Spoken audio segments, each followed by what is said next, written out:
Welcome back to the YF Avengers channel. Before watching this video, there are still many other interesting videos, so don't miss it. To enjoy videos on this channel, please subscribe, like and comment. Thank you.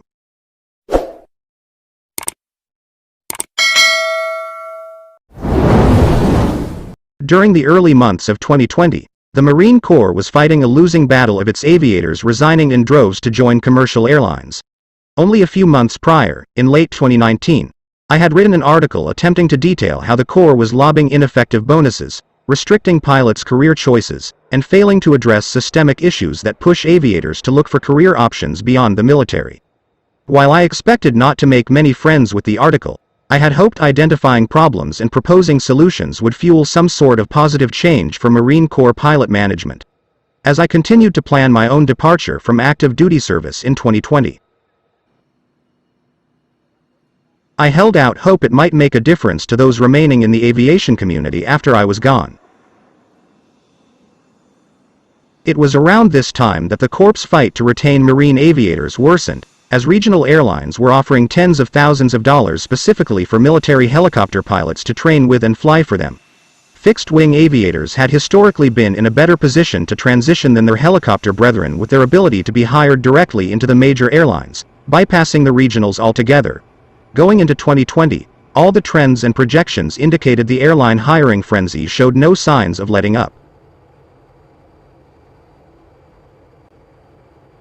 As President Trump began implementing travel bans, which quickly led to individual states issuing their own full-blown lockdowns, one of the hardest-hit industries was commercial aviation. With virtually all air travel halted, even major government contracts for transporting military personnel, airlines were forced to furlough pilots, cancel training pipelines for new ones, and freeze hiring. The shuttering of most aviation operations enabled the Marine Corps to inadvertently score its best retention tool in years. Suddenly, officers across the Corps who had even the most well-thought-out plans to transition to civilian life were contacting their monitors, officers responsible for assigning orders to Marines, at Headquarters Marine Corps, HQMC, asking them what they could do to stay on active duty. I know, because I was one of them. My plan was simple. I had interviewed and flight tested with a local tour company, even going so far as to attempt to sweet-talk the chief pilot with Leonard's famous malasadas to grease the skids. It seemed as though I would have employment almost immediately after getting out. Coupled with a transition to the Hawaii Army National Guard, finances would be a little tight, but I would be flying commercially on Oahu, making a clean break from the Marine Corps, and securing a safety net with my separations pay to help smooth out the transition. Unfortunately, around that time, Kobe Bryant had his fateful helicopter crash, chilling the helicopter tour industry, and Hawaii's governor locked down the state so aggressively that the chief pilot told me not only was the job no longer available, but nearly the whole company was being shut down. I knew I couldn't provide for my family on just a National Guard salary, so I turned to my monitor to ask what my options were. As a 2P, or a captain that had been passed over for promotion twice, I had originally turned down a 3-year extension to orders, known as continuation, but he told me I could still accept it if I wanted to. For me, it boiled down to A. Accept a 3-year extension, or B. Risk losing my house. It wasn't much of a choice, so I agreed to return to an infantry battalion as an air officer, JTAC, for 3 more years. This was just my story, but I know there are plenty of other service members who had similar experiences.